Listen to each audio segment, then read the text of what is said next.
प्रणाम सर। प्रणाम। शिक्षक सत्र में सभी का स्वागत है। हमारे डॉक्टर नीतू किरण भास्कर ने ज्वाइन कर लिया है, हमारे आज की फैकल्टी हैं, उनका स्वागत है। हमारे समवाय फाउंडेशन के प्रमोटर भी हैं, तो हम लोग उनका स्वागत कर रहे हैं। और उनको आज हम लोग जो ब्लड चैप्टर पहले वो उस पर विचार कर रही थी, उसी को आगे वो अभी विचार करेंगी, तो उसी के लिए हम उनको आमंत्रित कर रहे हैं। मैडम शेयर कर दो। मैं यस सर। सभी को नमस्कार। नमस्ते मैम। नमस्ते। नमस्कार मैम जी। नमस्कार। नमस्ते मैम। नमस्ते।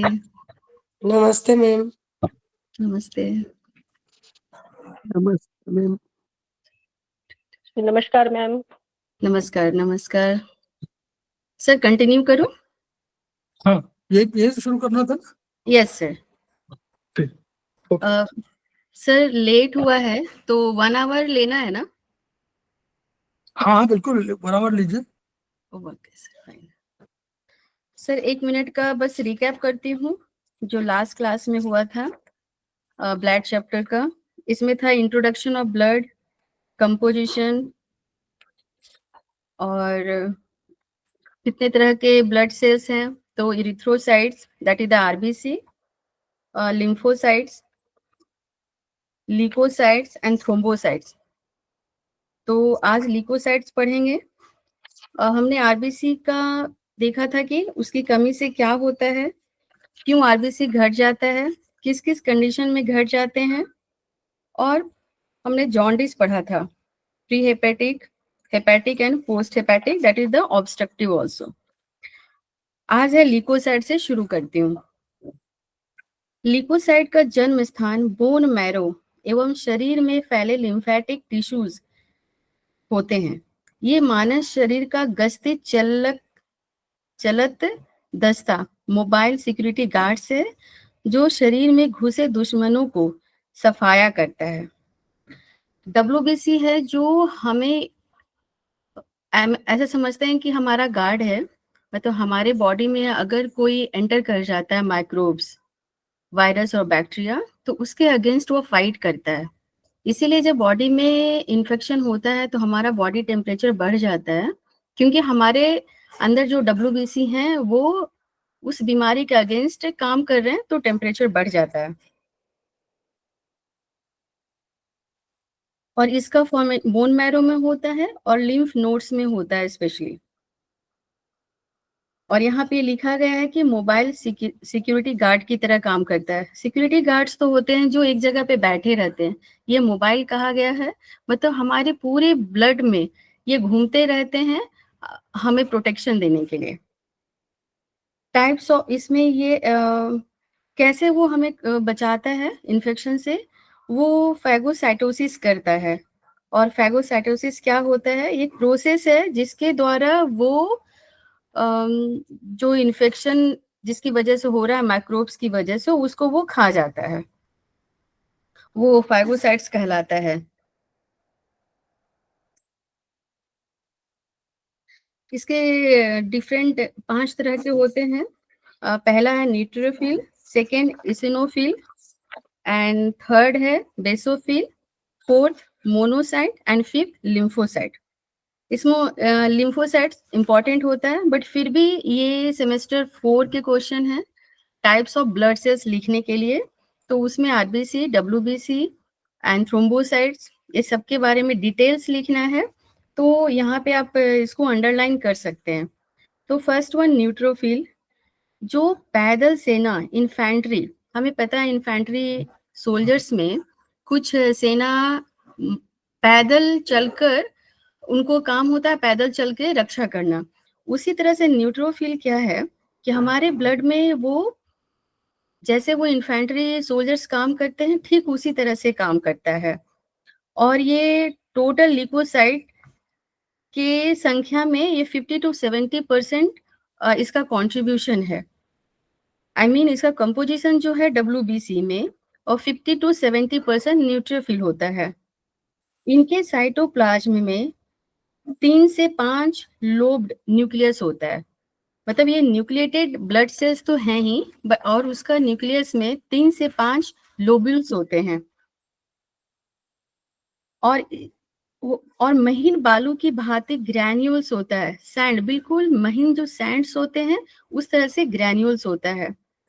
इन ग्रैन्यूल्स में लाइसोसोम होते हैं जो सूक्ष्म जीवाणुओं को पचाकर नष्ट कर देते हैं। सेल में जो लाइसोसोम होता है वो यही काम करता है, पचाने का ही काम करता है। रक्त में इनका प्रतिशत सेल्यूलाइटिस, एम्पाइमा और अत्यधिक रक्तस्राव की स्थितियों में बढ़ जाता है। जब हमारे बॉडी में ब्लड लॉस ज्यादा हो रहा है या सेल्यूलाइटिस हो रहा है, अगर सेल्यूलाइटिस का मतलब होता है इन्फ्लामेशन होना, रेडनेस हो जाना और एम्फाइमा, तो ऐसे और भी बहुत सारे डिजीज हैं। इस कंडीशन में इसका बढ़ जाता है नंबर्स। टाइफाइड, मीजल्स एवं इन्फ्लुएंजा जैसे रोगों में यह दुश्मन से लड़ते हुए अधिक संख्या में शहीद हो जाते हैं, अतः इनकी संख्या सामान्य से कम हो जाती है। इसलिए जब ब्लड टेस्ट होता है तो उससे ये पता करते हैं कि बॉडी में क्या हुआ होगा। तो यहाँ बता रहा है अगर पेशेंट टाइफाइड का पेशेंट है, उसे मीजल्स हुआ है, इन्फ्लुएंजा हुआ है, तो इस कंडीशन में क्या होता है, वो बीमारी जो माइक्रोब्स हैं उससे लड़ते हुए बहुत सारे WBC न्यूट्रोफिल्स है जो खत्म हो जाता है, डिस्ट्रॉय हो जाता है, डेथ हो जाता है, तो उसका नंबर जो ब्लड काउंट्स में कम आता है। सामान्यतः इनका लाइफ साइकिल 13 से 16 दिन होता है। इसको भी आप अंडरलाइन कर लीजिए। इनका गोल आकार होता है और कितने माइक्रोन्स का उसका सर्कमफेरेंस है, 8 to 12 माइक्रोन का होता है। मैम, ये हिंदी में कौन सा पेज है ये? Page number 21।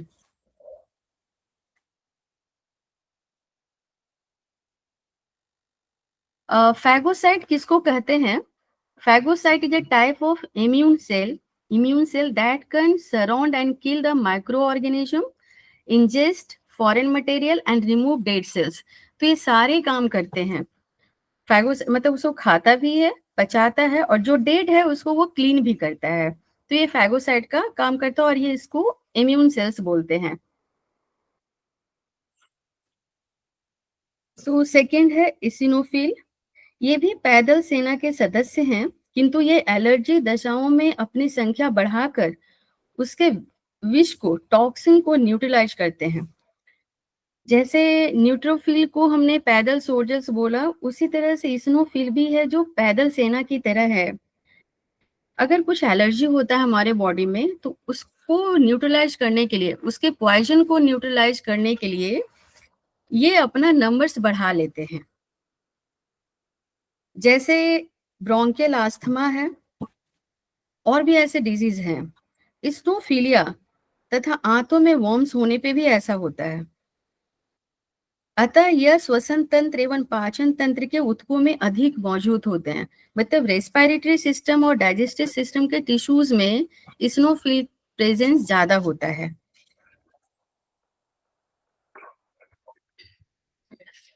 सामान्यतः रक्त में इनकी सहभागिता 2 से 3% होती है। ये गोलाकार है, इसका सर्कमफेरेंस 10 से 14 माइक्रोन होते हैं। इनके साइटोप्लाज्म में 2 लोब न्यूक्लियस होती है एवं मोटी बालू की भांति ग्रैन्यूल्स होते हैं जिनमें टॉक्सिसिटी करने वाले एंजाइम होते हैं। अभी हम लोगों ने पढ़ा था कि उसमें 5 लोब्स हैं और यहाँ पे 2 लोब का उसका न्यूक्लियस होता है। Basophil, third one is the basophil. यह रक्त में सकल ल्यूकोसाइट संख्या, टोटल ल्यूकोसाइट नंबर, TLC उसको बोलते हैं, मात्र 0.5 to 1% होते हैं। अब भी हमने देखा था कि न्यूट्रोफिल 50 to 70% कॉन्ट्रीब्यूशन है और इस्नोफिल 2 to 3% है और ये बहुत ही कम है, 0.1 to 1% होता है।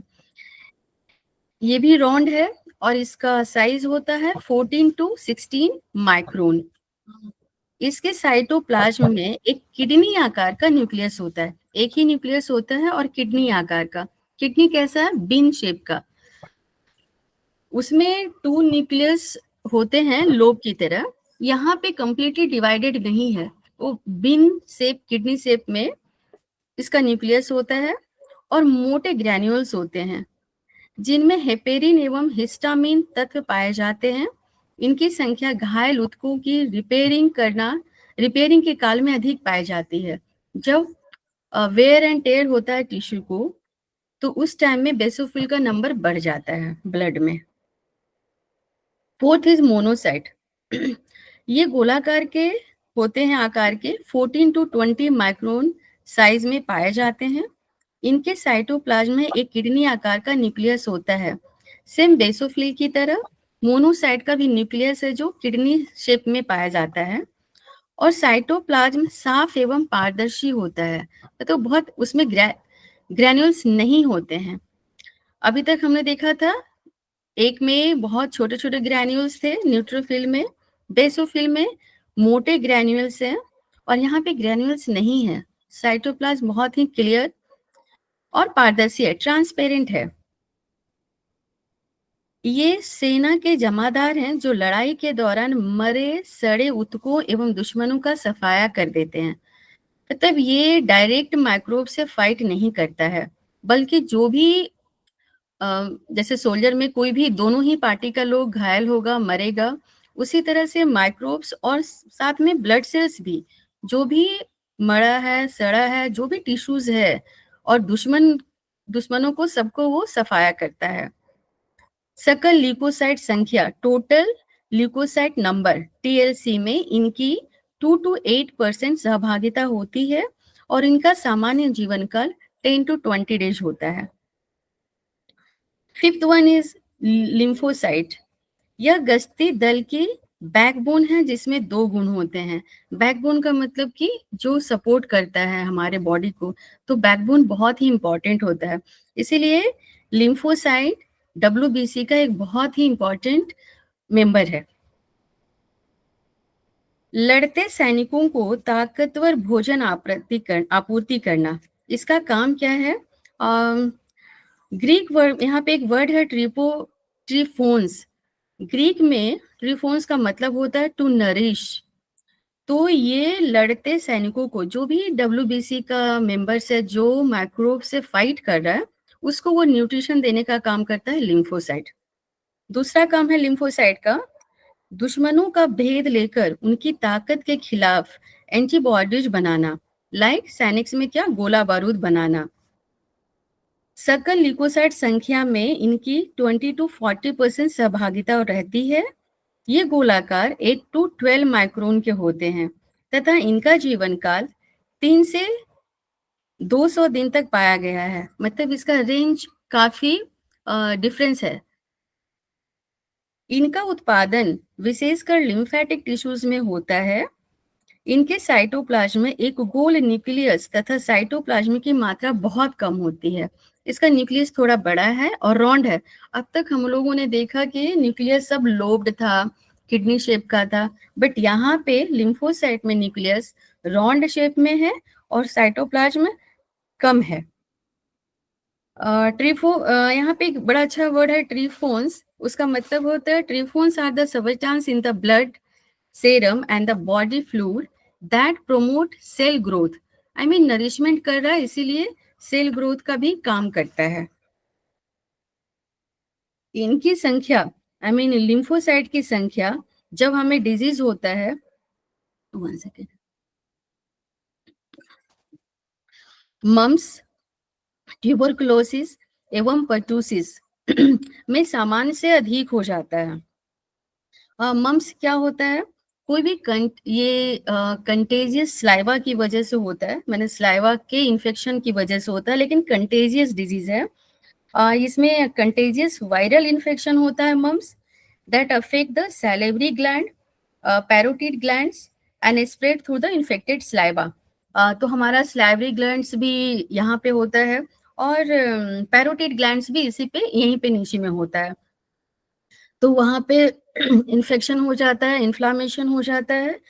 तो उस कंडीशन में उसका नंबर जितना होना चाहिए नॉर्मल, उससे बढ़ा हुआ रहता है। एंड ट्यूबरकुलोसिस में भी हम लोग सब लोग जानते हैं टीबी, अगर टीबी भी बॉडी में हुआ है तो भी लिम्फोसाइट्स का नंबर बढ़ा हुआ आता है। एवं पर्टूसिस, पर्टूसिस मतलब हुपिंग कफ, और उस हुपिंग कफ है जो कंटेजियस रेस्पिरेटरी इन्फेक्शन है और वो बैक्टीरियल डिजीज है। उसका कॉज है बैक्टीरियम बॉर्डेला पर्टूसिस। तो ये हुपिंग कफ होता है। इस और भी ऐसे डिजीज हैं। इन सारे कंडीशंस में लिम्फोसाइट्स का नंबर ब्लड में बढ़ा हुआ आता है। लेकिन इसका ऑपोजिट, अगर माल न्यूट्रिशन है, मतलब भोजन सही, न्यूट्रिशन सही मायने में नहीं मिला जितना चाहिए, या भूखे हैं, और या फिर हम कोई एंटीबायोटिक्स ले रहे हैं, या कोई सल्फा मेडिसिन होते हैं, बहुत सारे बैक्टीरियल इन्फेक्शंस में सल्फा रिलेटेड मेडिसिन लिया जाता है। इन सारे कंडीशंस में लिम्फोसाइट्स का नंबर नॉर्मल से कम आता है। रक्त में leucocyte, neutrophil, eosinophil and basophil bone marrow में, हमारे ब्लड में जो WBC का न्यूट्रोफिल है, इस्नोफिल एंड बेसोफिल है, वो बोन मैरो में बनता है। तथा लिम्फोसाइट एवं मोनोसाइट है, वो लिम्फेटिक टिश्यूज में, विशेषकर लिम्फ नोड्स में बनते हैं। सामान्यतः रक्त में इनकी संख्या 4 से 11,000 क्यूबिक मिलीमीटर होती है, जिसमें प्रत्येक सदस्य की समान सहभागिता निम्न भांति होती है। तो यहाँ पे एक डेटा है, उस डेटा को थोड़ा मेमोराइज करना पड़ेगा। न्यूट्रोफिल है जो अभी हमने लास्ट में पढ़ा, बस इसी को यहाँ पे शॉर्ट फॉर्म में दिया हुआ है। न्यूट्रोफिल 50 to 70% है, eosinophil 2 to 3%, basophil 0.5 to 1%, lymphocyte 20 to 40% एवं monocyte 2 to 8%। Total leucocyte count में सामान्यतः 10% की अधिकता ल्यूकोसाइट कहलाती है, और सामान्य से 10% की कमी हो तो हम उसको ल्यूकोपेनिया कहते हैं। मतलब ये डिजीज का नाम दिया हुआ है। अगर ल्यूकोसाइट का जो सामान्य मात्रा होना चाहिए, जो यहाँ पे दिया हुआ है ल्यूकोसाइट्स का, उस मात्रा से अगर 10% ज्यादा है तो हम उसे ल्यूकोसाइटोसिस कहते हैं। अगर 10% कम है तो हम उसे ल्यूकोपेनिया कहते हैं। लास्ट पेज पे, इसके लास्ट पेज में एक दिया हुआ है, बाउंड्रीज में लिखा हुआ है, वहां पे लिखा है 5% increase in count of total leukocyte count is known as leukocytosis, and 5% decrease in normal TLC is known as leukopenia। ये ब्लॉक्स में करके दोनों 2 पेज पे कुछ लिखा हुआ है, उसको आप खुद से पढ़िएगा, इंटरेस्टिंग है और वो नॉलेजेबल है। नेक्स्ट टॉपिक है ल्यूकेमिया। ल्यूकेमिया यहाँ पे डिस्कस नहीं किया गया है कि ये ब्लड कैंसर है, बट एक्चुअली ल्यूकेमिया का मतलब होता है ब्लड कैंसर। ल्यूकेमिया एक एक्यूट ल्यूकेमिया क्या होता है? रक्त की वह दशा है जब रक्त में ल्यूकोसाइट किसी एक सदस्य के या सदस्यों के अपरिपक्व, आई मीन इमैच्योर फॉर्म्स हैं, जो सामान्यतः रक्त प्रवाह में नहीं आ पाते हैं और मौजूद हो, इनकी संख्या तेजी से बढ़ती रहती है। किसकी संख्या बढ़ती है? इमैच्योर ब्लड सेल्स की संख्या। और क्योंकि वो ब्लड सेल्स इमैच्योर है तो पूरी तरह से कार्य करने में, मतलब उसकी कार्य क्षमता उतना नहीं है, वो उतना पोटेंशियल से कार्य नहीं कर पाते हैं जितना नॉर्मल ब्लड सेल्स को करना चाहिए। ल्यूकोसाइट मतलब इमैच्योर ल्यूकोसाइट्स ब्लड में बढ़ जाता है, और बढ़ने की वजह से ये क्या होता है, इमैच्योर होता है, उसका साइज भी बड़ा होता है। ये आगे लिखा हुआ है, मैं पहले ये पढ़ती हूँ। जो सामान्यतः रक्त प्रवाह में नहीं आते हैं, मौजूद हैं और इनकी संख्या तेजी से बढ़ रही है। अधिकतर लिम्फोब्लास्टिक ल्यूकेमिया ही पाया जाता है। ल्यूकेमिया भी 2-3 तरह के होते हैं। एक है एक्यूट लिम्फोब्लास्टिक ल्यूकेमिया, सेकेंड है एक्यूट माइलॉइड ल्यूकेमिया, थर्ड है क्रॉनिक लिम्फोब्लास्टिक ल्यूकेमिया। तो ये गंभीर है, क्रॉनिक लिम्फोसाइटिक ल्यूकोब्लास्टिक ल्यूकेमिया। तो चूंकि इसका आकार सामान्य से बड़ा है, नॉर्मल ल्यूकोसाइट्स का आकार है देखिए 8 to 12 माइक्रोन, लेकिन इसका आकार 16 to 24 माइक्रोन है, जबकि ये इमैच्योर है, अपना कार्य नहीं कर पा रहा है ठीक से, बट इसका साइज बड़ा है और साइज बड़ा होने की वजह से ये ब्लड वेसल्स में अटक जाता है और इसीलिए ब्लड फ्लो नहीं हो पाता है। क्योंकि इनका आकार सामान्य से बड़ा है, अतः ये कैपिलरी एवं आर्टरियोल में फंसकर रक्त आपूर्ति बंद कर देते हैं। ये अपरिपक्व है, अतः सामान्य कार्य भी नहीं कर सकते और इनका जीवन काल कुछ घंटों या कुछ दिन का ही होता है, जबकि नॉर्मल का दिन है 3 to 200 डेज, बट इसका कुछ आवर्स में ही इसका डेथ हो जाता है। संख्या एवं आकार अधिक होने के कारण ब्लड का विस्कोसिटी बढ़ जाता है, क्योंकि विस्कोसिटी क्या होता है, थिकनेस, हम समझते हैं थिकनेस, जैसे वाटर में विस्कोसिटी नहीं है, लेकिन तेल में होता है, खासकर कस्टर्ड ऑयल को से समझिएगा, कस्टर्ड ऑयल लेते हैं तो काफी थिक और चिपचिपा होता है, वो विस्कोसिटी है। तो विस्कोसिटी ब्लड का बढ़ जाता है, तो जब भी कोई चीज मोटा हो जाएगा तो उसका फ्लो घट जाता है। तो संख्या एवं आकार अधिक होने के कारण विस्कोसिटी बढ़ जाती है, जिससे रक्त प्रवाह की गति कम हो जाती है। इस दशा का भी कारण ज्ञात नहीं हो सका है। तो विस्कोसिटी बढ़ जाने की वजह से ब्लड सर्कुलेशन ठीक से नहीं हो पाता है और उसमें इमैच्योर लिम्फोब्लास्ट ल्यूकोसाइट्स होता है, तो इस तरह से ल्यूकेमिया होता है, हम उसको ब्लड कैंसर बोलते हैं। एक और डिजीज का यहाँ पे मेंशन है एड्स। ये भी क्वेश्चन के तौर पे ये आता है, ये दोनों वर्ड्स को अंडरलाइन कर लीजिएगा, एड्स को भी और HIV को भी, ये दोनों का फुल फॉर्म पूछा जाता है। एड्स का फुल फॉर्म है एक्वायर्ड इम्यून डिफिशियंसी सिंड्रोम और ये होता है HIV वायरस की वजह से। उस HIV का फुल फॉर्म है ह्यूमन इम्यून डिफिशियंसी वायरस।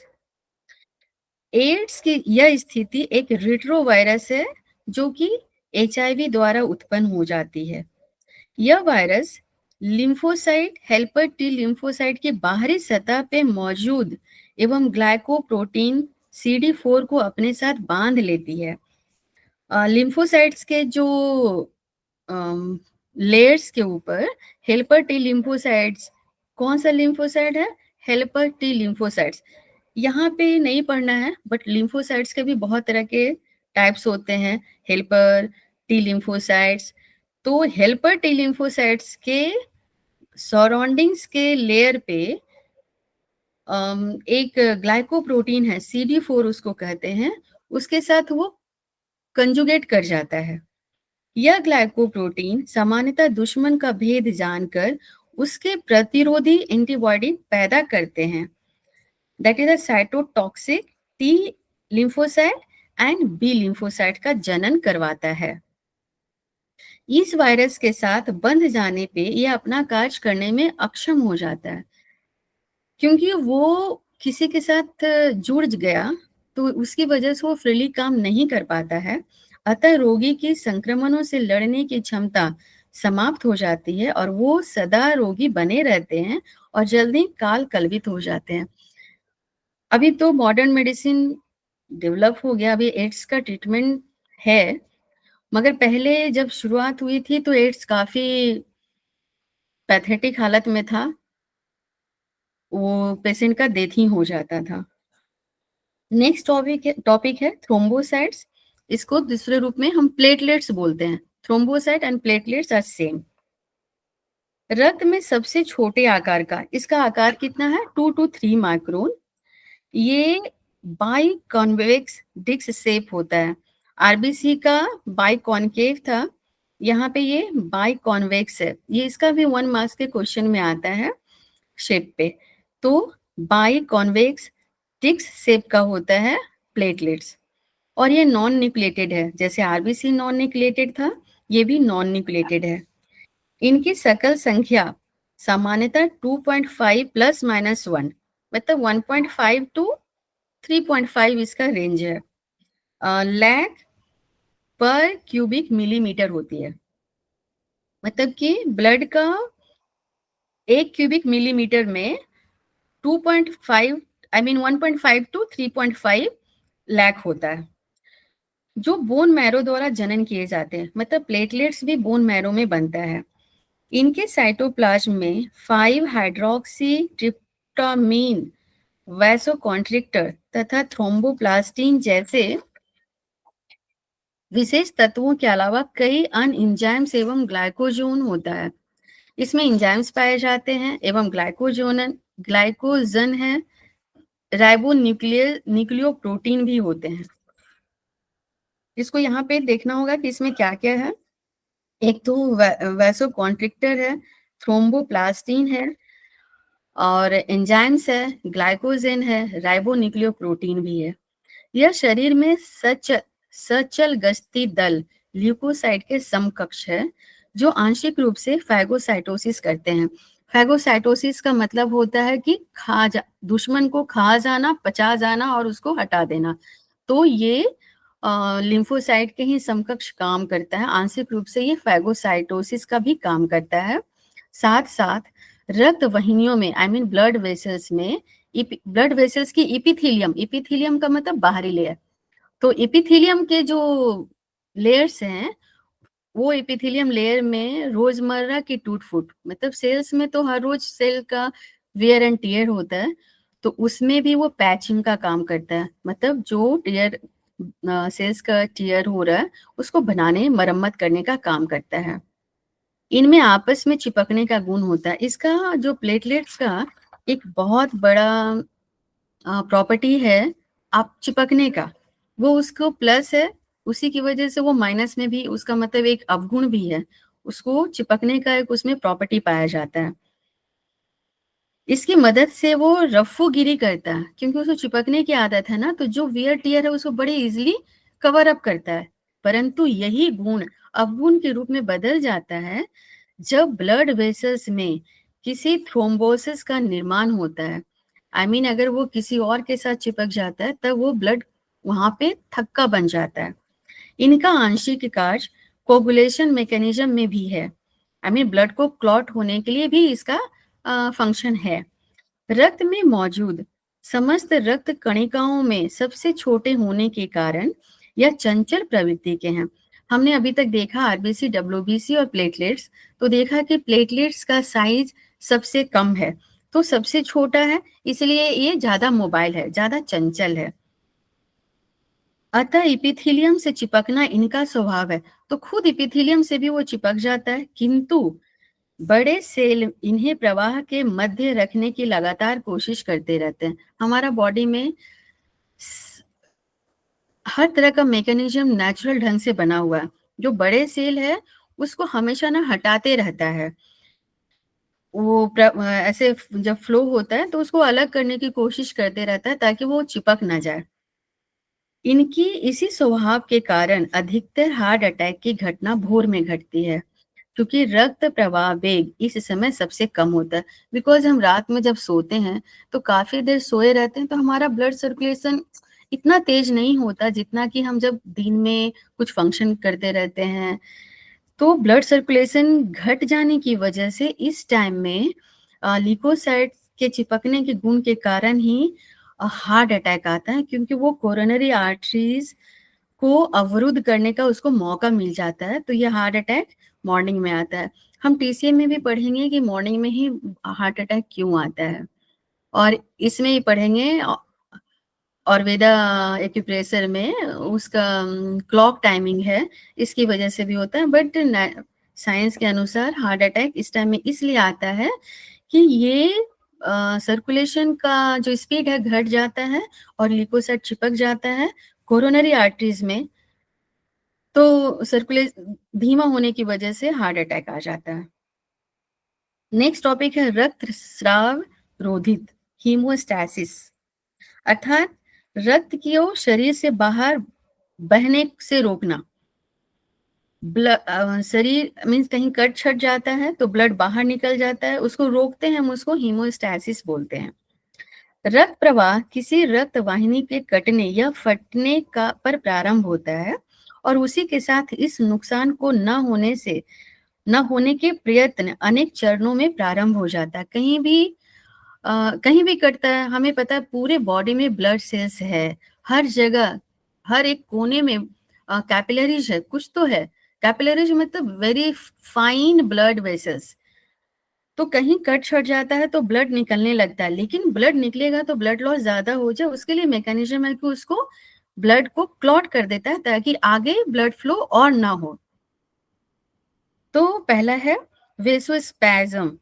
कटी फटी रक्त वाहिनियों की दीवारें लोकल मायोजेनिक रिफ्लेक्स के प्रभाव में सिकुड़ कर कॉन्ट्रैक्ट हो जाता है, तो रक्त वाहिनी के कटे स्थान को बंद करने की चेष्टा करता है। वेसोस्पैज्म की वजह से जहां भी कटता है तो वो, आपने देखा होगा कि वो थोड़ा सिकुड़ जाता है, तो आपस में चिपक करके ब्लड फ्लो को बंद करता है। सेकेंड रीजन है थ्रोम्बोसाइटिक प्लग फॉर्मेशन। जहां भी कट छट जाता है, जो टिश्यूज बाहर से निकलता है उसमें थ्रोम्बोसाइट जो कि चिपक कर एक प्लग का काम करता है ताकि उक्त स्थान से रक्त का कम से कम नुकसान हो।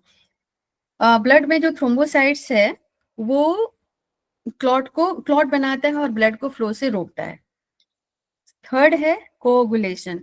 यह चरण चोट लगने से 15-20 सेकंड पश्चात प्रारंभ होकर अगले 3 से 7 मिनट में समाप्त हो जाता है। इस प्रक्रिया में निम्न 13 फैक्टर अलग अलग फेज में प्रयोग करते हैं। वो क्या है 13 फैक्टर, वो मैं पढ़ रही हूँ। Fibrinogen, prothrombin, thromboplastin tissue, calcium ion, labile factor, एक है अभी ज्ञात नहीं है, stable factor, anti haemophilic factor, Christmas factor, Stuart Prower factor, plasma thromboplastin antecedent, Hageman factor and fibrin stabilising factor. स्थूल रूप में यह प्रक्रिया निम्न है। एक्चुअली इस पे कहीं भी कोई क्वेश्चन नहीं है इतना, ये जो फैक्टर्स है हमें नॉलेज के लिए पढ़ना, बट इस पे कोई क्वेश्चन नहीं है। एक प्रक्रिया होता है कि प्रोथ्रोम्बिन है जो थ्रोम्बोप्लास्टिन से मिलकर थ्रोम्बिन फॉर्म करता है, उसके बाद फाइब्रिनोजेन और फाइब्रिन, और इसकी वजह से ही क्लॉटिंग होता है। तो ये थ्रोम्बोसाइट से 10% लेता है, इंजर्ड टिश्यू से कैल्शियम आयन, और एक फैक्टर है जो फास्फोलिपिड है। तो ये एक मैकेनिज्म दिखाया गया है कि कैसे थ्रोम्बोसाइट से क्लॉट बनता है। उपरोक्त समस्त फैक्टर रक्त में सदा उपलब्ध होते हैं। जो भी ये फैक्टर दिखाया गया, ऊपर दिखाया गया था, कैल्शियम आयन, लेबाइल फैक्टर या थ्रोम्बोस्टिन टिश्यू, ये सब हमारे बॉडी में हमेशा से ब्लड में हमेशा के लिए मौजूद होता है, और जब कटता छटता है तब ये काम में आता है। उपरोक्त समस्त फैक्टर रक्त में सदा उपलब्ध होते हैं किंतु निष्क्रिय रहते हैं। इन्हें सक्रिय होने के लिए थ्रोम्बोसाइट का अंश आवश्यक है जो कटे फटे टिश्यूज के फाइबर से ही सक्रिय होते हैं। कुछ ऐसी ही प्रक्रिया अंत अंगों को चोट लगने पे भी होती है। एक तो बाहर से हमें चोट लगता है, कभी इंटरनल इंजुरी भी हमें जब होता है तो उस स्थिति में भी अंदर भी ये ब्लड क्लॉटिंग का काम होता है। इसे थ्रोम्बोसिस कहते हैं, और यही बनी हुई लुगदी थ्रोम्बस कहलाती है। वो जो क्लॉट बना हुआ है लुगदी, उसको हम थ्रोम्बस कहते हैं, और इस फंक्शन को, मैकेनिज्म को थ्रोम्बोसिस कहते हैं। Repair process. उपरोक्त क्लॉट या कोगुलेशन बनने के पश्चात 1 से 3 घंटों में वहां मौजूद फाइब्रोब्लास्ट सेल विभाजन द्वारा अपनी संख्या बढ़ा लेते हैं। ये जो एक्सीडेंट होता है उसके 1 से 3 घंटे के बाद तब ये फाइब्रोब्लास्ट सेल डिवाइड हो करके अपना नंबर्स को ज्यादा बढ़ा लेता है और कटे स्थान पे टिश्यूज बनाकर उक्त स्थान को स्वस्थ भाग के साथ रफू कर देते हैं। यह मरम्मत का कार्य 7 से 10 दिनों में पूर्ण होता है। अगर हमने कुछ नहीं भी किया तो बॉडी सेल्फ हील करके जहां भी कटा छटा है 1 वीक में ठीक हो जाता है। लेकिन हम वहां पे कुछ क्यों लगाते हैं? ताकि कोई एक्सटर्नल इन्फेक्शन नहीं वहां, मतलब क्योंकि वो ओपन वुंड है ना, तो कुछ उस पे इन्फेक्शन एंटर ना करे बॉडी में, वरना जो हीलिंग है वो तो सेल्फ हीलिंग ही हो रहा है। Next topic is purpura. पर पूरा एक डिजीज है। त्वचा की एपिडर्मिस एवं म्यूकस मेम्ब्रेन के नीचे मौजूद कैपिलरी की दीवारों से रक्त रिस कर जमने लगता है। यह पिन हेड साइज की चित्तियां उन स्थानों पर अधिक उभरती हैं जहां टकराहट, रगड़ या प्रेशर पड़ता है। इसकी स्थिति के दो कारण हैं। ये यूजुअली ओल्ड एज में होता है।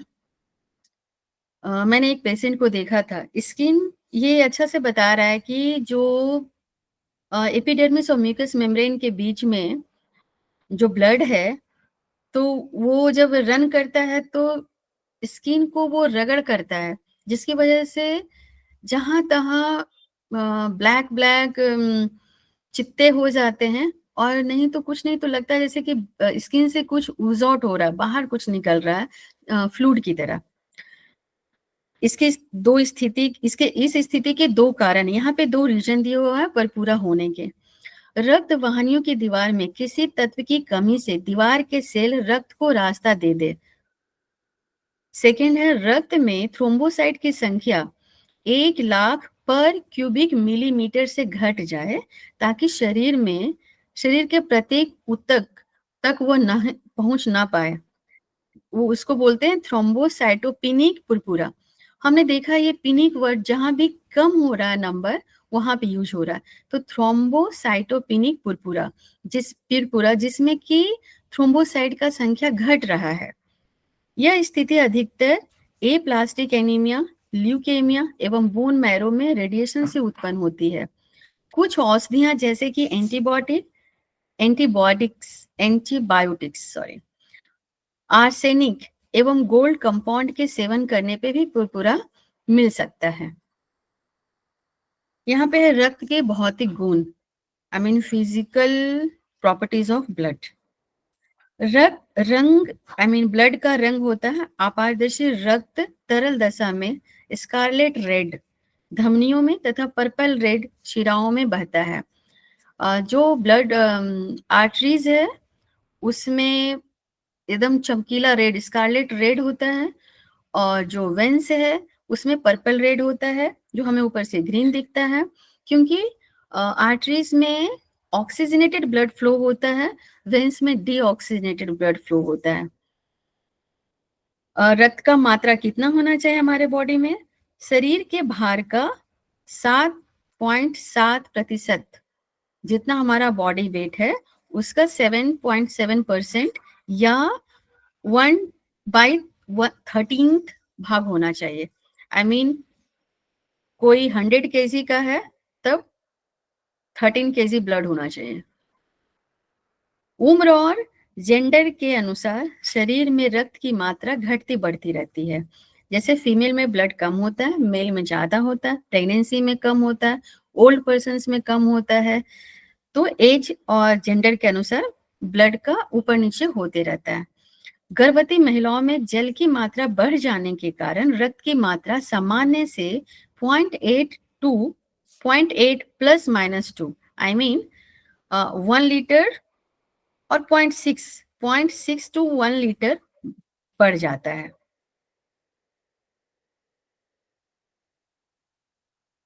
एसिडिटी, अम्लीयता पीएच, सामान्य रक्त धमनी का हल्का आर्टरीज में जो ब्लड है वो अल्कलाइन होता है। 7.4 से लेके 0.004, हम इसको ऐड भी करेंगे तो 7.404 होगा।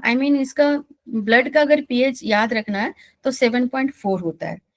मानव शरीर में 6.8 टू 7.6 तक संभव है। ये नॉर्मल है। अगर ब्लड का पीएच 6.8 टू 7.6 है तो this is the normal pH. इससे कम है तो एसिडिक ब्लड है, जो कि बहुत सारे डिजीज को पैदा करने के लिए उपयुक्त बन जाता है। वो अगर ज्यादा अल्कलाइन है तो भी अच्छा नहीं है, बहुत सारे इन्फेक्शंस हो जाएंगे। तो ब्लड का स्पेसिफिक पीएच है 6.8 टू 7.6, बट अगर देखा जाए तो एकदम से एक्चुअल 7.4 होना चाहिए। स्पेसिफिक ग्रेविटी, पानी की तुलना में रक्त के स्पेसिफिक ग्रेविटी 1.057 प्लस माइनस 0.008 होता है। ये एक डेटा है, आप इसको याद कर सकते हैं। विस्कोसिटी, अगेन थिकनेस, पानी की तुलना में रक्त की विस्कोसिटी 4 + 0.5 होता है। I mean अगर वाटर का एक नॉर्मल विस्कोसिटी हम सोचते हैं कि 1 है, तो ब्लड का विस्कोसिटी 3 to 3 नहीं 4.5 4 ± 0.5 इतना विस्को मैंने ब्लड वाटर से 4 गुना मोटा होता है खून। ऑस्मोटिक प्रेशर, यह दाब मुख्यतः प्लाज्मा प्रोटीन के कारण होता है। शरीर तापक्रम 37 डिग्री सेंटीग्रेड पे osmotic pressure 281 to 292 gram molarity पर लीटर ऑफ वाटर होता है। ऑस्मेटिक प्रेशर का यूनिट है, मतलब ऑस्मेटिक प्रेशर को हम इसी में मेजर करते हैं, ग्राम मोलरिटी पर litre. Erythrocyte sedimentation rate ESR, हम अक्सर देखते हैं ब्लड में, जब ब्लड टेस्ट होता है तो एक वर्ड आता है ESR, तो that is the erythrocyte sedimentation rate. इसको आप अंडरलाइन कर लीजिए, ये 1 मार्क्स के क्वेश्चन में आता है। रक्त को एंटीकोगुलेट करने के साथ एंटीकोगुलेंट के साथ मिलकर एक विशेष tube, that is the Westergren tube में भरकर छोड़ देती है, जो 1 घंटे पश्चात रक्त कोशिकाएं नीचे सेडिमेंट, ये है ही एरिथ्रोसाइट सेडिमेंटेशन रेट। मतलब इसका जब हम जो लैब में टेस्ट होते हैं तो इसमें सेडिमेंटेशन रेट को ही देखा जाता है। तो 1 घंटे पश्चात रक्त कोशिकाएं नीचे सेडिमेंट होती हैं, ऊपर क्लियर प्लाज्मा छोड़ देती है। सामान्य reading 0 to 20 millimetre in first hour होता है। यह फाइंडिंग मात्र प्रोग्नोस्टिक इंपॉर्टेंस के लिए है। अब है रक्त का कार्य, फंक्शन ऑफ ब्लड। रक्त के समस्त कार्य उसके अपने कॉन्स्टिट्यूएंट्स की वजह से ही संभव है। यह respiratory gases oxygen and CO2 को संवहन करता है। हम लोग सब लोग जानते हैं ब्लड का इंपॉर्टेंस क्यों है। ब्लड एक मेजर रोल करता है, ये एक वाहन कैरियर का काम करता है। O2 हमें देता है, CO2 निकालता है। O2 एल्वेओली से लेकर के पूरे बॉडी में देता है, CO2 को लिवर लंग्स में छोड़ता है और वो हम ब्रीथ आउट करके निकालते हैं। तो हमारे बॉडी को O2 CO2 का आदान प्रदान प्लस न्यूट्रिशन भी यही कैरी करता है। तो ये ब्लड का सबसे इंपॉर्टेंट काम है ट्रांसपोर्ट का। Transport and distribution of soluble elements for nutrition and excretion भी यही काम करता है। किडनी में इसका फिल्टरेशन होता है, तो वहाँ यूरिन बनता है। तो जो सॉल्युबल टॉक्सिन्स है वो किडनी से यूरिन के रूप में बाहर आ जाता है। और जो वाटर सोल्यूबल नहीं है, थोड़ा जिसका साइज बड़ा है टॉक्सिन्स का, वो स्टूल के रूप में बाहर आता है। ब्लड में ही ये जो हमें पसीना बाहर निकलता है, ये भी ब्लड से ही वो बाहर निकालता है। स्किन के थ्रू निकलता है, लेकिन वो भी शरीर ब्लड के टॉक्सिन्स को बाहर निकालता है। रेगुलेशन ऑफ वाटर, एक ग्रोन अप बॉडी में लगभग 40 लीटर जल की मात्रा है, जो 2 कंपार्टमेंट्स में बटा हुआ है। एक है एक्स्ट्रा सेलुलर फ्लूइड जो 15 लीटर है, इंट्रा सेलुलर फ्लूइड 25 लीटर है। दोनों कंपार्टमेंट्स के मध्य जल का समन्वय रक्त बनाए रखता है। तो एक ये भी है, रेगुलेशन ऑफ वाटर भी ब्लड का काम है। चौथा है रेगुलेशन ऑफ ब्लड pH। हमारा बॉडी का pH भी है जो ब्लड ही रेगुलेट करता है। शरीर में दिन भर सेलुलर मेटाबॉलिज्म के फलस्वरूप लगभग 330 लीटर CO2 उत्पन्न होता है। जो यह शरीर से बाहर न निकले तो रक्त को 15 लीटर सामान्य कॉन्सेंट्रेशन का HCl एसिड प्रदान करेगा। जो हमारे बॉडी में मेटाबॉलिज्म होता है, हमारे बॉडी में हर एक चीज का मेटाबॉलिज्म होता है। जो हम सांस लेते हैं, जो हम खाना खाते हैं, जो आंखों से देखते हैं एक्चुअली, जो कानों से सुनते हैं, जो टंग से जाता है, जो स्किन से भी फील करते हैं, हर एक चीज का मेटाबॉलिज्म होता है। बट फिजिकली देखें तो एयर वाटर का मेटाबॉलिज्म मेन इंपॉर्टेंट है। तो अगर वो ब्लड उसको एक्सक्रीट नहीं करे तो हमारा बॉडी एकदम से HCl, जानते हैं कि उसका pH बहुत ही कम होता है, उतना pH हमारे बॉडी का हो जाएगा। तो रक्त है, मतलब ब्लड है, जो हमारे बॉडी को pH मेंटेन करता है। रक्त के माध्यम से रक्त का pH सामान्य बना रहता है।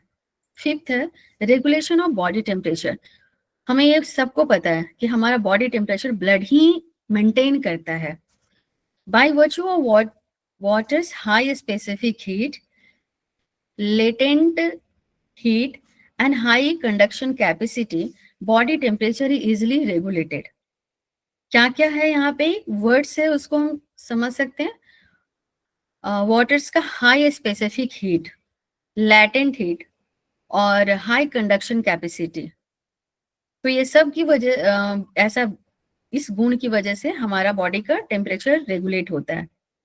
हाई स्पेसिफिक हीट अधिक ऊष्मा समाहित करने की क्षमता देती है। हाई लेटेंट हीट जल का वाष्पीकरण करती है। हाई कंडक्शन वॉल्व वैल्यू ताप को शरीर से संपूर्ण जल में फैला देती है। ये वाटर का प्रॉपर्टीज है, ये जो तीनों दिया हुआ है। और डिफेंस का भी काम करती है। जैसे हमने देखा कि डब्ल्यूबीसी ब्लड का ही ब्लड सेल्स, डब्ल्यूबीसी से ब्लड सेल जो हमारे ब्लड में है और वो हमें पूरी तरह से डिफेंस करता है। एक हमारे दुश्मनों से जो ब्लड में जाता है, हमारे बॉडी में कोई भी इन्फेक्शन होता है उससे वो लड़ता है। तो यह कार्य ल्यूकोसाइट की मदद से होता है। Defence, coagulation, that is very important. अगर कोगुलेट ना करे ब्लड तो हमारा ब्लड लॉस हो सकता है किसी कंडीशन में, खासकर फीमेल्स का पीरियड्स में इतना ब्लड लॉस हो जाएगा कि फिर उस डेथ हो सकता है। तो एक कोगुलेशन का भी काम होता है एक्सीडेंटल में, कटने छटने या और भी कई कंडीशंस में, इंटरनल इंजरी में। यह कार्य प्लाज्मा प्रोटीन, फाइब्रोजीन तथा कोगुलेशन फैक्टर की मदद से थ्रोम्बोसाइट के सहयोग से पूर्ण होता है। और यहाँ पे विटामिन के भी है जो अपना काम करता है ब्लड को कोगुलेट करने में। Next topic, leucocyte immunity immunological reaction. इस नेचुरल बॉडी डिफेंस एक्टिविटी में एक ग्रैनुलोसाइट, लिम्फोसाइट इन्वॉल्व है। मतलब जो इम्यूनिटी का काम है बॉडी में, हमने अभी अच्छे से देखा था कि लिम्फोसाइट ही है जो ज्यादा लड़ाई करता है और वो इम्यून सिस्टम, इम्यूनिटी, हमारे बॉडी की इम्यूनिटी को बढ़ाता है। During the intrauterine life, some of the lymphocyte form in the bone marrow get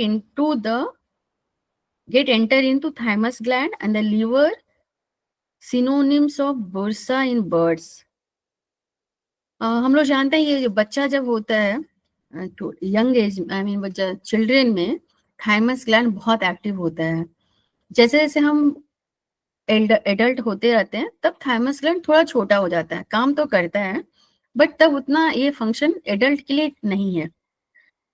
तो यूटेराइन, इंट्रा यूटेराइन मतलब जब गर्भावस्था में बेबी का लिम्फोसाइट बोन मैरो में बनता है और उसके बाद वो थाइमस ग्लैंड में एंटर कर जाता है। इन दोनों अंगों में प्रवेश किए हुए लिम्फोसाइट सेंसिटाइज होकर क्रमशः टी लिम्फोसाइट एवं बी लिम्फोसाइट में कन्वर्ट हो जाता है।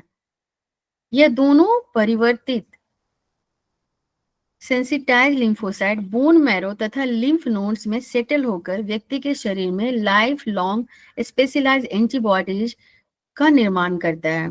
अगर हमारे बॉडी में कोई माइक्रोब एंटर करता है तब उसके अगेंस्ट लिम्फोसाइट है जो एंटीबॉडीज बनाता है। तब ये लिम्फोसाइट कैसे कैसे डिवाइड होता है, ये लिम्फ नोड्स में सेटल हो जाता है। हम जानते हैं कि जैसे एक सर्कुलेटरी सिस्टम है हमारे बॉडी में, जो कि हार्ट है उसको पंप करता है, लेकिन लिम्फेटिक सिस्टम में ऐसा कुछ नहीं है कि कोई उसको पंप कर रहा है। इसीलिए हर जगह लिम्फ नोड्स है, तो वहां पे लिम्फोसाइट्स बैठा हुआ है जो कि इम्यूनिटी को बढ़ाता है और एंटीबॉडीज बनाता है। तो उसके लिए अभी हम लोगों ने देखा है कई बार ऐसा, जब सेमिनार्स वगैरह होते हैं तो काफी लोग बोलते हैं कि हमें लिम्फ नोड्स पे बीट करना है। तो थाई रीजन में, आर्मपीट में, क्लैविकल बोन में, तो इन सब जगह पे बीट करते हैं तो वो एक्टिवेट होता है और जो भी टॉक्सिन्स है उसको बाहर निकालता है और वो ज्यादा एक्टिव रह जाएगा लिम्फोसाइट, जो इम्यून पावर को बढ़ाएगा। मानव शरीर में बाहर से प्रवेश करने वाले दुश्मन 3 वर्ग के होते हैं, वायरस, बैक्टीरिया एवं अमीबा। वॉर्म्स का बॉडी में प्रवेश भी अमीबॉइड स्टेज में ही होता है। कोई भी जो वॉर्म्स इंटेस्टाइनल वॉर्म्स है वो अमीबा के रूप में हमारे बॉडी में एंटर करता है, फिर वहां पे बड़ा होने लगता है। तो वायरस, बैक्टीरिया एंड अमीबा 3 तरह का हमारे बॉडी पे एक्सटर्नल अटैक होता है। यह दुश्मन शरीर में 2 स्थानों से डेरा डालते हैं, शरीर के किसी कोश में या शरीर के किसी फ्लूइड में। यह दुश्मन अपनी बॉडी में एक विशेष प्रोटीन सिंथेसाइज करता है जिसे हम एंटीजन कहते हैं। यह एंटीजन बॉडी फ्लूइड से माइक्रोफैगस द्वारा इनगल्फ कर लिया जाता है। अभी हमने सब लोग ये हर जगह फैगस देख रहे थे, उसको खा जाना। यह एंटीजन बॉडी फ्लूइड से माइक्रोफैगस द्वारा इनगल्फ कर लिया जाता है। माइक्रोफैगस इस एंटीजन का विस्तृत विवरण अपने लिख लेता है। यह माइक्रोफैगस पास के लिम्फ नोड या बोन मैरो में घुसकर अपना संचित ज्ञान दे देता है। इस प्राप्त सूचना के आधार पे उस एंटीजन के अगेंस्ट एंटीबॉडीज पैदा होता है। मतलब कौन घुसा है, वो कैसा एंटीजन है। जैसे अगर वायरस घुसा है तो हम बैक्टीरियल एंटीबॉडीज उस पर काम नहीं करेगा, तो उसका सारा हुलिया जो भी डिटेल्स है वो लिम्फ नोड्स, बगल के सबसे नजदीक लिम्फ नोड्स को देता है और वो उसी अकॉर्डिंगली एंटीबॉडीज का निर्माण करता है। पैदा करने वाले लिम्फोसाइट का निर्माण कर रक्त प्रवाह में भेज दिया जाता है। यह विशेष लिम्फोसाइट्स रक्त के गामा ग्लोब्यूल लेकर एंटीबॉडीज पैदा करने लगते हैं। यह एंटीबॉडीज 2 प्रकार के काम करते हैं। तो एंटीबॉडीज का क्या फंक्शन है अब वो देखते हैं। पहला है टी लिम्फोसाइट, सेकेंड है बी लिम्फोसाइट। यदि टी लिम्फोसाइट द्वारा एंटीबॉडीज का जन्म हुआ है तो यह शरीर कोशिकाओं में घुसे दुश्मनों से लड़ेगा। इस प्रकार इसे सेलुलर इम्यूनिटी कहते हैं। उदाहरणार्थ स्मॉल पॉक्स वैक्सीन देने पे एंटीबॉडीज का जन्म होना। जब ये वैक्सीन है, जरूरी नहीं है कि जब स्मॉल पॉक्स होता है तभी, उसके पहले ही दिया जाता है। तो जो स्मॉल पॉक्स का वैक्सीन है तब उसका एंटीबॉडीज बनकर और वो सेलुलर इम्यूनिटी को देता है। मतलब अब है जो वो उसका वायरस, स्मॉल पॉक्स का वायरस अंदर गया भी तो काम वो बीमार नहीं करेगा, क्योंकि उसका एंटीबॉडीज तैयार है उसको मारने के लिए। यदि बी लिम्फोसाइट द्वारा एंटीबॉडीज का जन्म हुआ है तो यह शरीर फ्लूइड में बैठे दुश्मनों से लड़ेगा। इसे हिमोरियल इम्यूनिटी कहते हैं।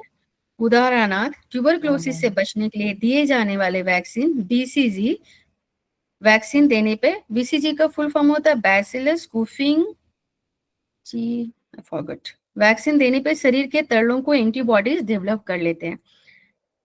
जब ये जैसे ट्यूबरक्लोसिस होता है जो बैक्टीरिया द्वारा होता है, तो वो उसमें बी लिम्फोसाइट एंटीबॉडीज का जन्म होता है, वो उसके द्वारा होता है। एक मेन इम्पॉर्टेंट है जो हमें वो समझना होगा, बिकॉज हम लोग एक प्रैक्टिशनर, मेडिसिन प्रैक्टिशनर बनेंगे तो हमें ब्लड ग्रुप को बहुत इम्पोर्टेंट है। ये क्यों जरूरत है ब्लड ग्रुप, हमारे ब्लड ट्रांसफ्यूजन, मतलब पेशेंट्स का जब ब्लड ट्रांसफ्यूजन होता है तो उसको डीपली अंडरस्टैंड करने की जरूरत है। युद्ध के दौरान जख्मी सैनिकों को खून चढ़ाने पे बहुधा मौत हो जाती थी। पहले जब ऐसे वार होते थे तो बहुत सारे जब सैनिक घायल होते थे और उनको जब ब्लड ट्रांसफ्यूजन किया जाता था तो ब्लड चढ़ाने पे उनका डेथ हो जाता था। तो ये जो भी उस टाइम के चिकित्सक थे उनको बहुत वो क्षुब्ध थे, वो उसका क्या रीजन है, ये कैसे हो रहा है। सन 1901 में लैंडस्टीन ने उक्त मौतों का कारण ढूंढ निकाला कि रक्त चढ़ाने पे कैसे डेथ हो जाता है। तो ये Karl लैंडस्टीन discovered that different people have different types of RBC and when blood from the different people mixed with RBC sometimes it's a clump together, तो ऐसा कोगुलेट कर जाता है और जिसकी वजह से ब्लड सर्कुलेशन रुक जाता है और डेथ हो जाता है। तो वो निकाले, उसका नाम था इम्यूनोग्लोबिन रिएक्शन। ऐसी घटना होती है जिसकी वजह से वो मैच नहीं होता, तो रक्त को स्टडी करते हैं, उसको मैच करते हैं, तब ट्रांसफर करना चाहिए उन्होंने ऐसा फाइंड आउट किया, वो जो कार्ल लैंडस्टीनर ने ये फाइंड आउट किया। तो इरिथ्रोसाइट मतलब आरबीसी, इरिथ्रोसाइट के सेल मेम्ब्रेन के बाहरी लेयर पे एक ग्लाइकोप्रोटीन चिपका होता है, हम उसको एक ग्लूटिनोजिन कहते हैं, एक्चुअली उसी को एंटीजन कहते हैं। अभी के मॉडर्न बुक्स में सिर्फ 2 वर्ड आता है, एंटीजन एंड एंटीबॉडीज।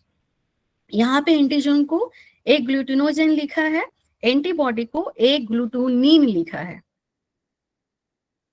तो इरिथ्रोसाइट के बाहरी सेल मेम्ब्रेन पे एक ग्लाइकोप्रोटीन चिपका होता है, हम उसको एंटीजन कहते हैं, और ये 2 प्रकार के होते हैं, एंटीजन ए और एंटीजन बी। इसी से ब्लड ग्रुप का भी नाम है, blood group A, blood group B. और जब ब्लड ग्रुप ए बी होता है, इसका मतलब उसमें दोनों एंटीजन है, ए बी और बी बी। फिर एक और फोर्थ ब्लड ग्रुप है ओ, उसमें कोई भी एंटीजन नहीं होता है, ना ए होता है ना बी होता है, उसमें मतलब एंटीजन नहीं है। आरबीसी के आउटर लेयर्स के ऊपर एंटीजन होता है। इस चीज को यहाँ पे ध्यान रखिए कि आरबीसी के सेल मेम्ब्रेन के बाहरी लेयर पे एंटीजन मौजूद होता है, ए बी और कुछ नहीं। सेकेंड क्या है, ब्लड सेरम में, मतलब ये एक आरबीसी के लेयर पे है, दूसरा ब्लड सेरम में एक ग्लूटिनोजिन, हम जिसको बोल रहे हैं एंटीबॉडीज के काउंटर प्रोटीन्स मौजूद होते हैं। एक ग्लूटिन अल्फा तथा एक ग्लूटोनिन बीटा इन एक ग्लूटिनोजिन एंड एक ग्लूटोनिन्स के मानव रक्त में मौजूद कुछ नियम है। मैं बता देती हूँ सिंपली। जिसमें एंटीजन ए है उसमें एंटीबॉडीज ए नहीं होगा, सॉरी एंटीबॉडीज अल्फा नहीं होगा, उसमें बीटा होगा।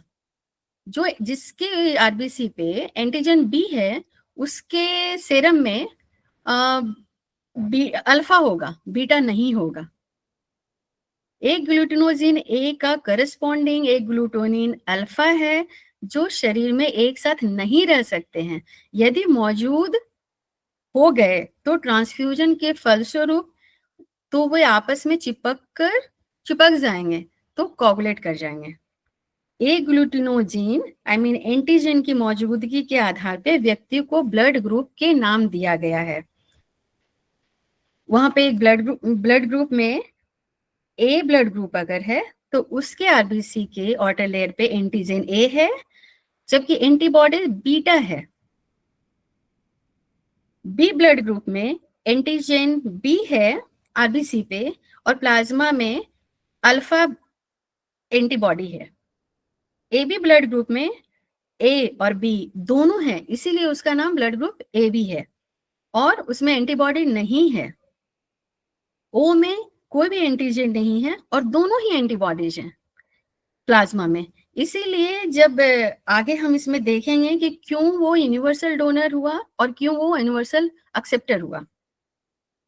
प्रस्तुत वर्गीकरण को एबीओ सिस्टम कहते हैं। ये भी हमारा क्वेश्चन आता है, हमारा ब्लड ग्रुप, ह्यूमन बीइंग का ब्लड ग्रुप क्या है, तो दिस इज एबीओ सिस्टम। इसके आधार पर रोगी को ट्रांसफ्यूजन हेतु किसी ग्रुप का ब्लड दिया जाना निम्न सारणी बताएगी। नीचे एक है, उसके अनुसार पता होगा कि किस पेशेंट को कौन सा ब्लड देते हैं।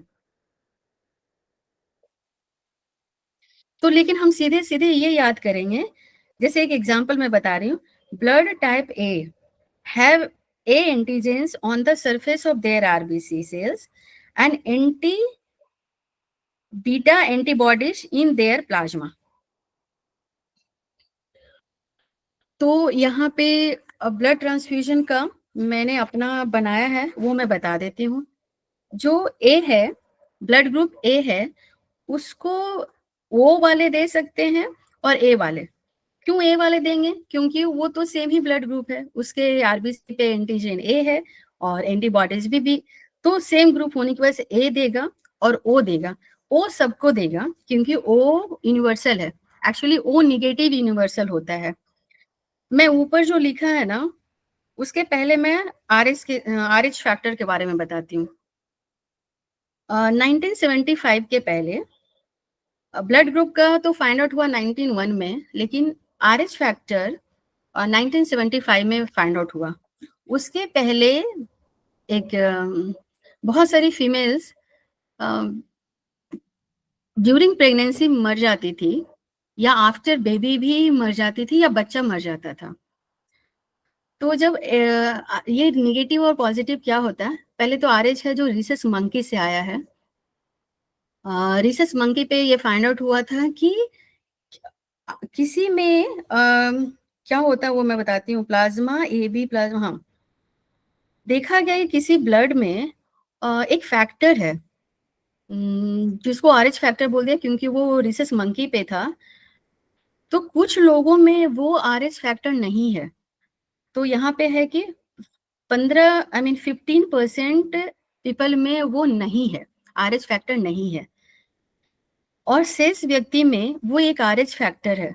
तो जिसको में RH फैक्टर है हम उसको RH पॉजिटिव बोल दिए, जिसमें नहीं है उसको RH निगेटिव बोल दिए। तो अगेन ये काम किया तो वो क्या होता था कि जब मदर RH निगेटिव है फीमेल और उसकी शादी RH पॉजिटिव से शादी होती है, फर्स्ट बेबी हुआ तो ठीक रहता है, बट सेकेंड बेबी अगर 5 साल से पहले होता है और बेबी पॉजिटिव है, तो RH नेगेटिव मदर के ब्लड में, क्योंकि हस्बैंड भी पॉजिटिव है और बेबी, तो वो एंटीबॉडी बना करके, एंटीबॉडी जो बन जाता है उसी टाइम में, फर्स्ट बेबी के टाइम में ही।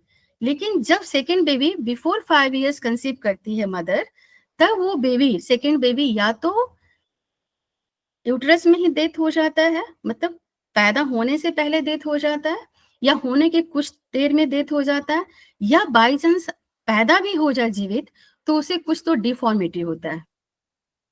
तो उस टाइम में बिफोर 1975 ऐसे बहुत सारे स्टोरी थे कि सब लोग सोचते थे कि भूत पिशाच है, इसीलिए हर साल मतलब बेबी होता है और डेथ हो जाता है। तो RH फैक्टर का तब इन्वेंशन नहीं हुआ था। तो ये रीजन है।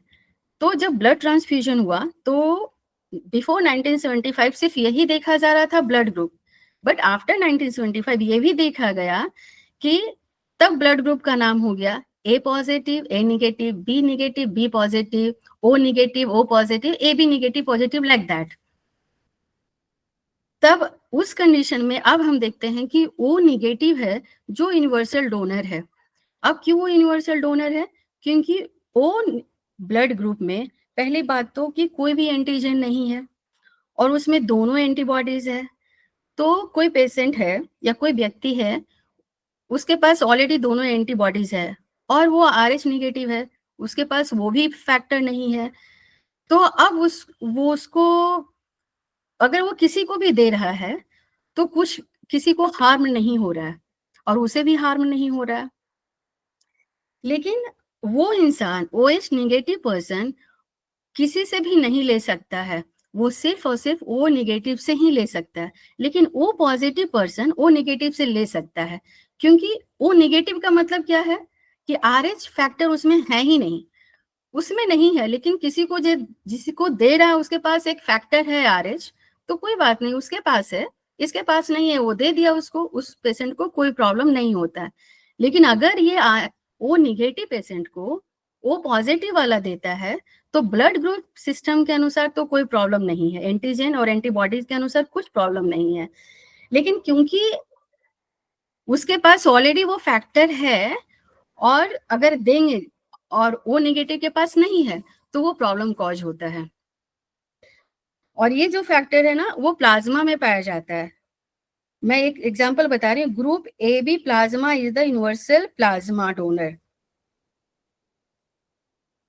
O नेगेटिव है जो ब्लड डोनर है, आई मीन उसके RBC, वो ब्लड डोनेट कर सकता है किसी को भी। लेकिन ग्रुप AB है, AB प्लाज्मा है, वो प्लाज्मा डोनेट कर सकता है किसी को भी। तो O negative is the universal donor, blood donor, and AB, group AB is universal plasma donor. और उसी तरह से AB है जो यूनिवर्सल एक्सेप्टर है, ब्लड एक्सेप्टर, और यहाँ पे वो देखेंगे कि प्लाज्मा एक्सेप्टर है, यूनिवर्सल प्लाज्मा एक्सेप्टर, मतलब वो किसी का प्लाज्मा ले सकता है, किसी का भी। और AB है वो किसी को भी दे सकता है। अब वो सारणी आप देख लीजिएगा और समझ लीजिएगा। उपरोक्त सारणी में एग्लूटिनेशन शब्द दर्शाता है कि वह रक्त रोगी हेतु अनुपयुक्त है, मतलब वो उसके लिए ठीक नहीं है, उसको देंगे तो कोगुलेशन होगा और डेथ हो जाएगा। रक्तदान करने वाले ब्लड ग्रुप यदि वो ओ है तो वह रक्त सभी अन्य ग्रुप को दिया जा सकता है, उसको हम यूनिवर्सल डोनर कहते हैं। यहाँ पे एक चीज को याद रख लीजिए, यूनिवर्सल ब्लड डोनर कहते हैं यूनिवर्सल। अब फिर क्योंकि अभी नया मॉडर्न मेडिसिन में हम लोग सब डोनेट कर रहे हैं, प्लाज्मा भी, प्लेटलेट्स भी, तो ये ओ है, सिर्फ ओ लिखा है, अगर आप चाहें तो यहाँ पे ओ नेगेटिव लिख लीजिए, because O positive universal donor नहीं है, ओ नेगेटिव है जो यूनिवर्सल डोनर है। सो यूनिवर्सल डोनर है। रक्त लेने वाले रोगी का ब्लड ग्रुप यदि ए बी है तो वह सभी अन्य ग्रुप लोगों का रक्त ले सकता है। क्यों ले सकता है? क्योंकि ए बी के पास कोई भी एंटीजन नहीं है, सॉरी दोनों ही एंटीजन है और उसमें कोई एंटीबॉडीज नहीं है, तो उसको कोई प्रॉब्लम नहीं होगा, चाहे कोई भी दे दे। अन्य ग्रुप वालों को रक्त ले सकता है, उसको हम यूनिवर्सल ब्लड एक्सेप्टर बोलते हैं, यूनिवर्सल रिसिपिएंट लिखा है। मानव शरीर अपने एग्लूटिनोजेन के अगेंस्ट एंटीबॉडी नहीं बनाती है।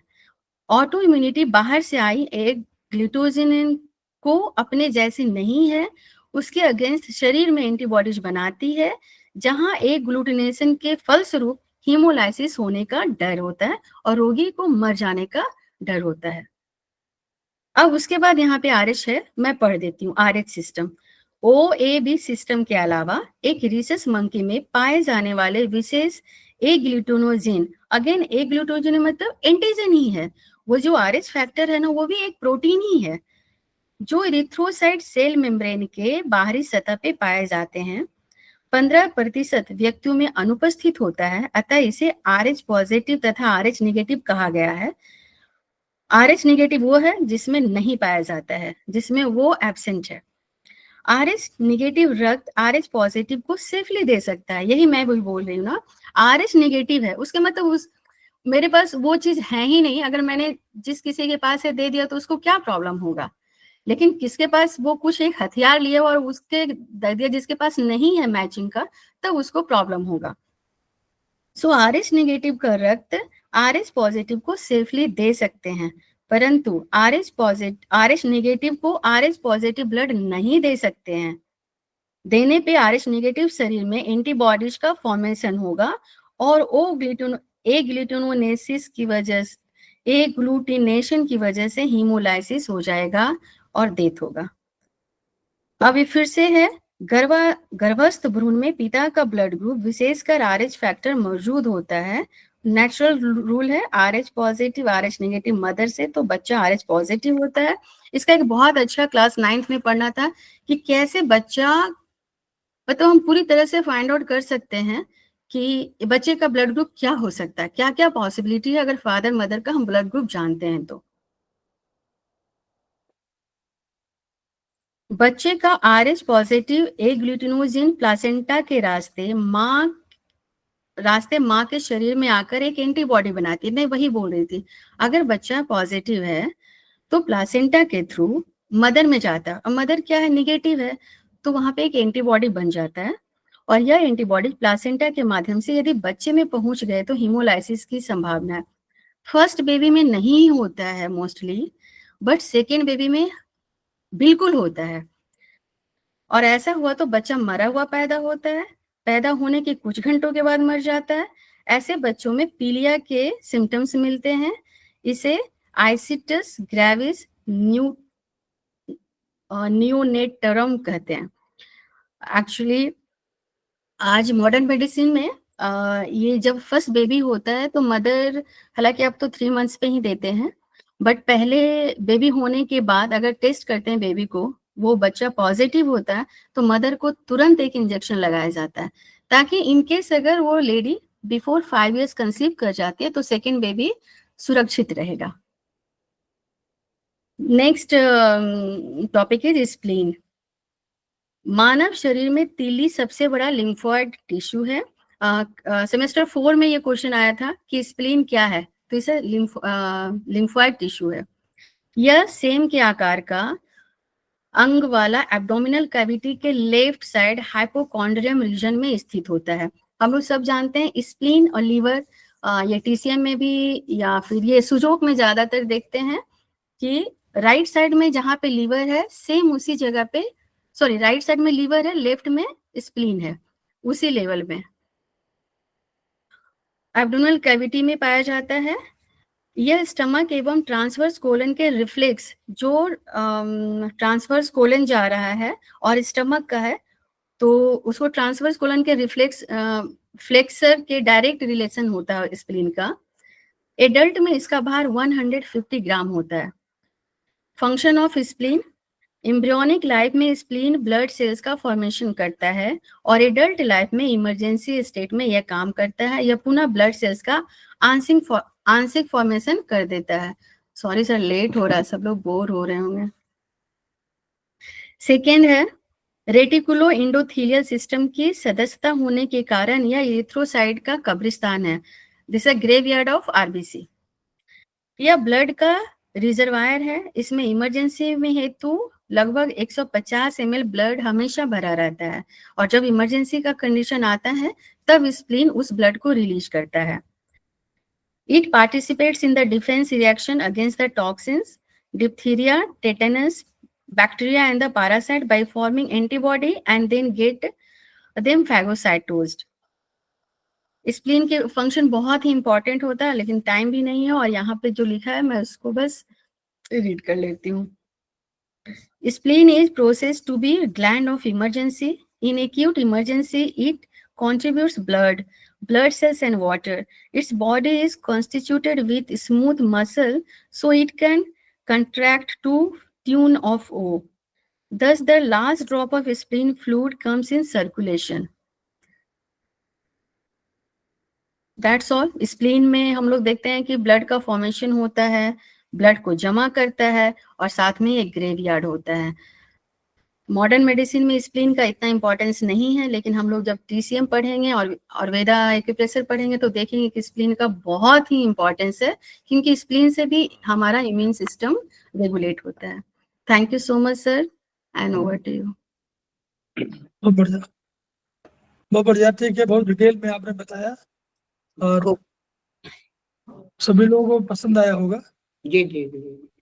तो अभी हम लोग जो है बस जी अभी तक मैडम हमने जो सुना था वो यही सुना था कि ओ पॉजिटिव वाले डोनेट कर सकते हैं। आज पहली बार ये कंफर्म हुआ कि भी ओ नेगेटिव वाले कर सकते हैं, वो यूनिवर्सल डोनर कहलाते हैं।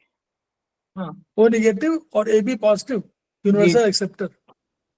जी, तो बहुत बढ़िया ये रहा। हम लोग इसको शेयर करेंगे, वीडियो को शेयर करेंगे, आपस में इंटरेक्ट करेंगे और इस प्रकार हम लोग मैडम को थैंक यू कहते हुए खेमका सर के सपनों को पूरा करने के लिए थैंक यू मैम। वही पूरा करेंगे। उनका सपना क्या है?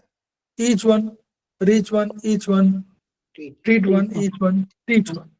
इन्हीं शब्दों के साथ सबको पुनः लोहड़ी की हार्दिक शुभकामनाएं और शुभ रात्रि। हम लोग फिर कल मिलेंगे। कल हम लोग का मकर संक्रांति है, कल फिर हम लोग शाम को मिलेंगे, फिर हम लोग आपस में बधाइयां देंगे और दिन में हम लोग सारे काम करेंगे।